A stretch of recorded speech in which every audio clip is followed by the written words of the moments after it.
Hey, it's John Lee Dumas of EO Fire, and it's The Entrepreneurial You, the show for dedicated and passionate Caribbean entrepreneurs seeking daily inspiration, brought to you by author, speaker, and award-winning entrepreneur Heneka Watkis-Porter. You must be prepared to ignite. It is super important to consider the market you're operating in and to try to avoid wishful thinking. Hi, I'm Heneka Watkis-Porter, your inspirational leader and host of the Entrepreneurial You podcast. Today's episode is brought to you by Bookophelia, Patois Apparel, and the Jamaica Stock Exchange. And now, let's go to today's episode. Today's guest is a serial author having 8 books behind his name, and they're all about rational living, including When Everything Fails, Try This. Rationality is a new way to happiness, and The Philosophy of Builders, How to Build a Great Future with the Pieces from Your Past. I'm so happy to have on the Entrepreneurial You today, John Vespasian. Welcome, John, to the Entrepreneurial You. Hi, Heneka. Thanks for having me on. Here is the question that I have for you. Would you rather skip Christmas for a year or skip your birthday for a year? Which one would you rather do? Definitely skip my birthday. Oh, you're a Christmas baby. You love Christmas.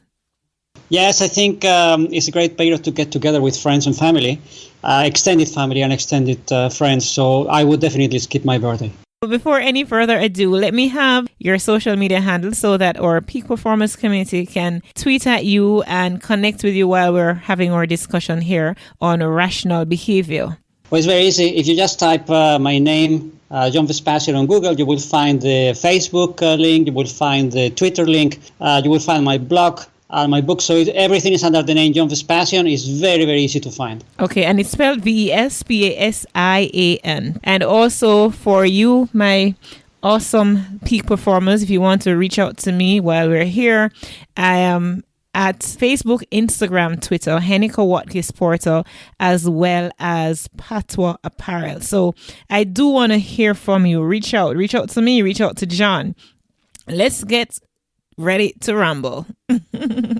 John, how would you define rational behavior? Well, it's a very simple approach to personal development and to business, and consists of one principle that when you have to take decision, when you have to choose a course of action, you will do much better in the long term if you try to think logically and to assess situations by taking a step back and to trying to think things through. It's a very simple principle, extremely difficult to apply in practice because we tend to panic, we tend to become extremely emotional when we are faced with problems. And the whole purpose of my books, of my work, is to make my readers, myself, a little bit more rational, a little bit more effective, because in the long term, it really makes a huge difference. So you're actually saying that rational behavior is the ability to think logically. To think logically and to be able to make good decisions and to implement those decisions sometimes for years or for decades. And this is something that you can only do if you really try to think logically. So the whole point of my books, I present dozens and dozens and dozens of examples of people in different periods of history making important decisions and important mistakes in all areas of your lives, in business, in relationships, in health, in all areas of personal development. And I think the best way to learn is to learn from examples. You seem to have an addiction, a fascination with rational behavior. Why is that for you? Because I made many mistakes in life. And I see also many of my friends and sometimes family members make mistakes. And I think it's really a fashion today to encourage people to do things without thinking too much, without trying to forecast the consequences. You see it all the time. You see, just do it, go for it, don't think it anymore. And I think this is very dangerous. I think also that positive thinking as a philosophy, and I really present this clearly in my books, it is really very dangerous. I think people should be as rational as possible, especially when you are doing business, because to try to proceed without really thinking things through, it can be very, very dangerous and very, very detrimental to your finances, to your health, and to your mental balance. There is a thought process there that goes on that says if an idea comes to you, you should apply the 5-second rule in that make a decision within that 5 second of idea, because the longer you are, the longer the distance between the idea and the execution is really the longer it takes, the longer time it takes, and the more difficult it is to execute. What do you say to that? Well, 5 seconds for most people would not be enough. And let me just give you a couple of examples from my books. I think it's better to tell the stories. Look, one of the ideas that you see all around now in the personal development and business world is that you should have goals, clear goals, and you should make a plan, and you should be successful in this way. And when you look at history and you look at practical situations, you see that most people who have become successful and who have been actually very much innovative in their business, they didn't have a clear goal. This might seem surprising when you see the theory of this law of attraction and you see it all around the place. I think it's very unrealistic. And I have analyzed in my books dozens and dozens of examples, and let me just give you one. I recount the story of Diego Rivera, who is the most famous painter artist in the history of Mexico. And Rivera, he also did a lot of work in the U.S., in San Francisco and New York. And Rivera actually came to his success very much by trial and error, because he was a complete failure at the beginning. He left Mexico to go to Paris to try to become a professional painter. And he imitated all kind of different styles in the 1920s, Impressionists, Expressionists. I mean, he tried everything and he could not sell a single painting. It was a complete failure. And he was about to give up. He was about to go back to Mexico and try to find a job. And then he made a stop in Italy. He went to Florence for a week before returning to Mexico, and he tried to find some ideas about his future because he was completely desperate. And when he went around there, he visited some churches and cathedrals and a monastery, and he found the work of some painters of the Renaissance that used to paint on the walls, what you call fresco painting. And this is something that the technique has been lost to a great extent. So when he spent there a week, Rivera actually looked into it. He wondered how it was done. He inquired around. He got some ideas. And when he went back to Mexico, he tried to put it into practice. And he started to paint huge murals on walls, a bit like comic strips. And he became famous almost overnight because he came back to Mexico. He got a small commission to decorate a school. And he started to paint on the walls big figures with bright colors. And it was very unusual. It is not very well done, I have to say. He was not a great at drawing, but he was unusual because he was basically copying techniques from the 12th and 13th century. And he became very famous in Mexico. He started to get commission after commission, and then he got commissions to paint building a bank in New York and then a bank in San Francisco, and he became extremely wealthy. And you can tell me, he wanted to be successful. Yeah, he wanted to be successful, but he didn't have a clear goal. He didn't have a clear technique or a clear style. He basically stumbled upon success by trying different things, and eventually he found something that works. And this is, realistically speaking, this is how most people in business and most people who become professionally very successful, this is how they do it. They try different things, they explore, they make a lot of mistakes, they go sometimes through completely wrong paths, and then they have to step back, they have to step aside, and they have to find an alternative.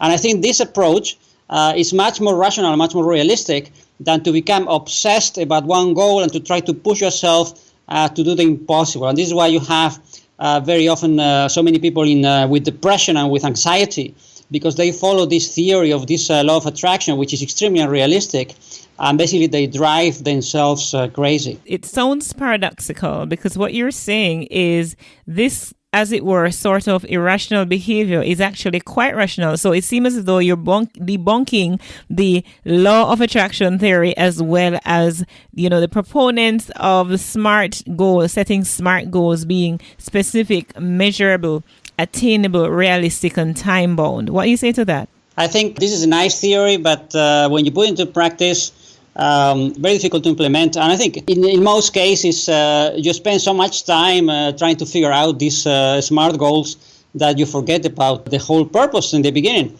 And this is because human interactions and business and relationships, they're essentially messy. Because we human beings, we are very emotional. We tend to panic when we face adversity. And it's very difficult to plan when you are dealing with a huge amount of unknown factors.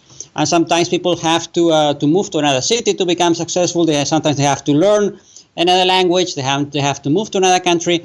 And I don't think you can have these kind of smart goals unless you are in a very constrained environment. I mean, if you are an athlete and you are training to become every day, 2 seconds faster, of course you can train in a very constrained environment, a very safe environment, and then you can gain a little bit of speed every day until you become very, very fast. I mean, these kind of smart goals, they work when you have all factors under control. But when you are in the typical professional or business context where you have to deal with competition, local competition, international competition, continuous new tools, and a very, very quick market, if you go into these smart goals, I think you can make yourself unnecessarily crazy, unnecessarily constrained, and basically you lose sight of the big picture, because you concentrate on this, on tracking your smart parameters, which most of the time are going to be unrealistic. Peak performers, you hear John Vespasian right now debunking the law of attraction. He's debunking the whole planning and setting smart goals. Now, my job right here is to present the views, to get you thinking and allow all viewpoints to contend. We're going to take a break right here. And when we come back, I need to hear from John more about your inspiration behind writing all these books that are focused on rational behavior, rational living, yet you are somewhat giving us a paradoxical perspective to what is assumed and believed to be rational behavior. Let's take a break. Peak performers, success is something that we gradually work towards as an end goal, but we need to be in the right environment to make it happen. Bookophilia is dedicated to providing a space for book, coffee, and tea lovers, creatives, educators, students, and professionals who want ideas, innovation, and inspiration. They have a variety of high-quality books, a cafe, events such as book launches, signings, and art exhibitions, and professional services uniquely tailored to your needs, culture, and tastes. Their environment provides for the full literary arts experience, allowing for multifaceted creative expressions. Find them on Facebook, Instagram, and Twitter at Bookophilia. Do you want to see the world filled with better leaders? Filling the world with leaders worth following starts with you, and you can be that leader in your company, organization, or community. On May 4, 2018, join more than 100,000 leaders from around the globe at the world's largest leadership event, LeaderCast Live. Broadcast live from Atlanta to a community near you, LeaderCast Live will allow you to learn from leaders like Andy Stanley, Michael Hyatt, and Dr. Jim Lur. For more information on this can't miss event, visit HenekaWatkis-Porter.com and click on LeaderCast Kingston and invest in the future of your career, your organization, your community, and your world. Welcome back, John. We're speaking Peak Performers with John Vespasian. He is the author of 8 books to his credit, all dealing with rational living. But yet, he seemed to be debunking the whole idea of what it means to live rationally. So we take it from trying now to understand your motivation, your inspiration, John, for writing on the topic of rational living. Yes, my inspiration is basically dissatisfaction with most of the books about personal development you can find in the market, because I found most of them, after reading for decades and decades, psychology, philosophy, history, personal development, most of them very unrealistic, very superficial, and very much misleading, because they tell you to do things and to take risks that are completely out of proportion. And I think they make very good reading because the stories are very entertaining.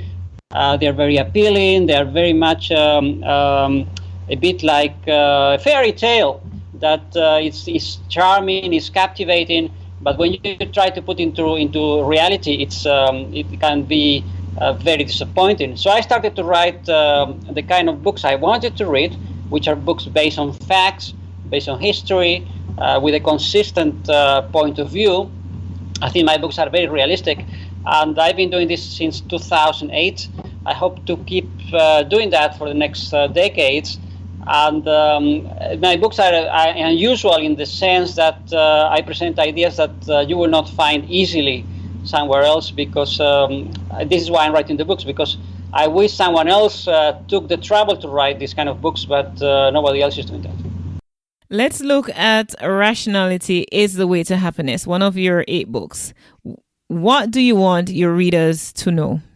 Well, one of the principles that I present in this book is important to have a rational approach to your finances and your business life. And for instance, I tell in great detail the life of Walter Scott, who was a writer. He used to write romantic novels in the 19th century, and he became very successful. I mean, everybody has heard about Rob Roy. It's a very romantic novel.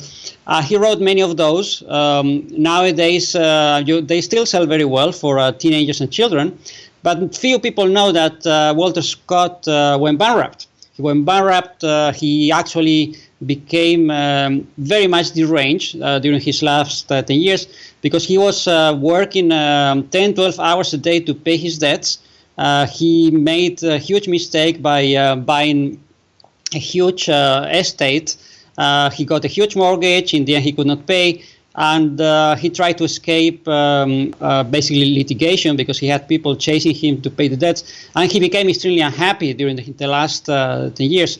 And you see this story repeating itself over and over again, that people become a bit successful, they start to live beyond their means, they get into debt, and eventually they crash. And it's amazing to see that the same pattern that you see in the life of Walter Scott, you see it now. You pick up a newspaper and you see this movie actor, and you see this sport star who made millions and millions, and then 2 years later he's completely bankrupt. And to try to avoid these situations is the purpose of this book, to show you that when you have to make important decisions, you have to try to think ahead, you have to try to become rational, because otherwise what you built yesterday, you will destroy today.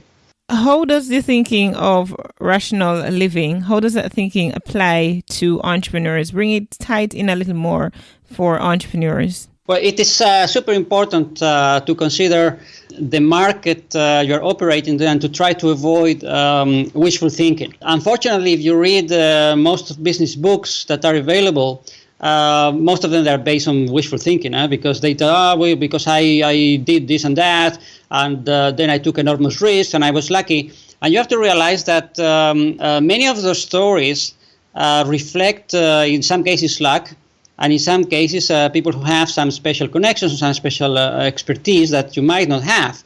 And what I recommend in my books is that when people go into business, they should be very prudent and to keep a very cool head, because they will maximize their chances of success.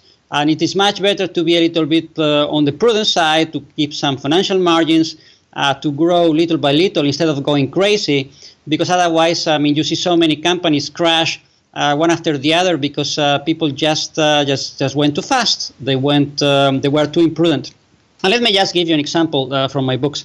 And this is a story that not many people know, but it's a story about Vivaldi, who was a composer and musician in the 18th century. Vivaldi made a huge mistake, a huge business mistake that many people still do today in the 21st century. And look, Vivaldi, he had a job, and he was composing music for the church, and he had a good salary. And then he started to branch out in his own activities, private activities, composing music, chamber music, to be performed in Venice. And he used to get royalties from the theater, from the performance. So he was quite successful, and he made a very good income. And he could have done that for years and years, because he became very famous in Venice, but then he went crazy. I mean, he had some friends who started to put this kind of extreme law of attraction, positive thinking in his head, and he became completely crazy because they thought, look, Antonio, I think you could do better. I think you could expand. You could really conquer the world. And the guy who was really well established, he went beyond the ability of the market to sustain music. And he quit his job. He quit his relationship with the theater in Venice. And he had the crazy idea to put together a music ensemble and to go around Europe playing music in different places. He completely misjudged the market. In the 18th century, this market that exists today, it did not exist. And then he went to Naples, he went to Rome, he went to Ticino, to different areas in Italy and Switzerland, a bit also in Austria, and he became completely desperate. He lost all his savings, he lost his friends. In the end, he died very sadly on his way to Vienna when he was actually trying to get a job. So try to avoid these kind of situations that you see today in the 20th century. They happen over and over and over again because people become very imprudent. So the whole idea of my books is to make people a little bit more rational, to learn from history and to avoid repeating expensive mistakes. Against the backdrop of your own viewpoint on rational living, what final piece of advice would you have for entrepreneurs and prospective entrepreneurs as it relates to growing their businesses? If I can give you just one point to retain from the interview, check the facts. Check the facts. If you're looking for a job, don't become depressed if you cannot get a job right away, because sometimes you might be unrealistic. You might not realize that to get a good job, you have to do 30 interviews and not 2 interviews. You might need 30 or 40 because the market is difficult. And if you're doing business and you're marketing your services or you're marketing your products, sometimes entrepreneurs become depressed, they become anxious because they're unrealistic. They don't realize how difficult it is actually to establish a sales network, how difficult it is to introduce a new product, and sometimes to find the right marketing mix between advertising, between promotion, between public relations. Sometimes it takes a couple of years. It is not unusual. It's not that you are unlucky or you are misguided. It's normal. Sometimes it takes a lot of time to go through the learning curve. The only thing I can recommend you is to be realistic on your expectations, to check the facts continuously, to see what other people are doing so that you don't reproduce the same mistakes. And with patience and with rationality, eventually you will massively increase your chances of success. John, at this point, I'm going to ask you to share your contact information again, how or community of peak performers may get in touch with you. It is super easy to find me. If you just type John Vespasian on Google or Yahoo, on any search engine, you just type John Vespasian, you will find my books, my blog, my free newsletter. You will find everything in 1 second. Even if you type my name incorrectly, it doesn't matter because Google will correct it and you will find me very, very easily. Thank you so much, John. We have heard from you some very deep food for thought as it relates to the topic of rational living. I'm sure our community members, they will want to reach out to you and they're going to be reaching out to you, and so thank you so much for coming and sharing your perspective about rational living on the Entrepreneurial You. Many thanks, Heneka. It was a pleasure to talk to you. And now, a word from our amazing sponsors.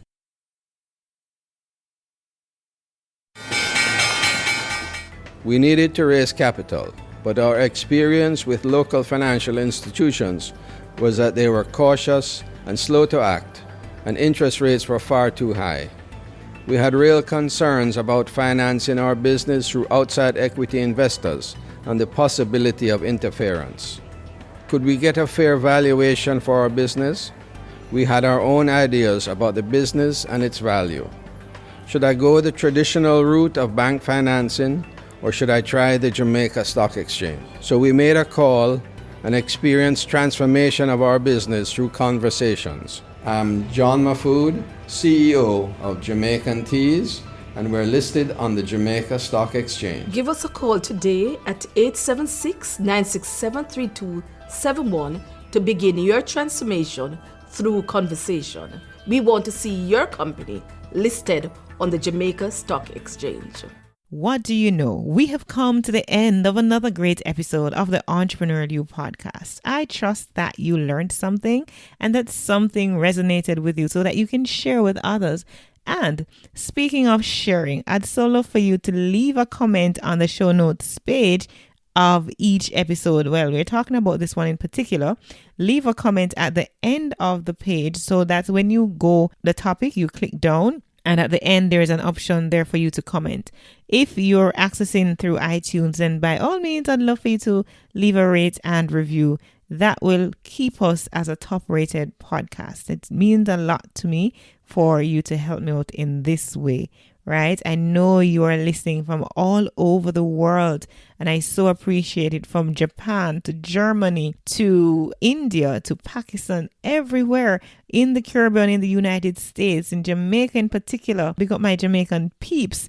Big up those, of course, in Ohio and all those other states that persons are listening in from, that you are listening in from. I so truly appreciate you. Now, if you want to reach out to me personally, you can actually send me an email, send it to Heneka Watkis-Porter at gmail.com. I am truly looking forward to connecting with you. If you want to send me a voicemail too, you can do that through my website. Just go to the middle at the right of the screen. There is an option for voicemail when you go to henekawatkisporter.com. I do want to hear from you.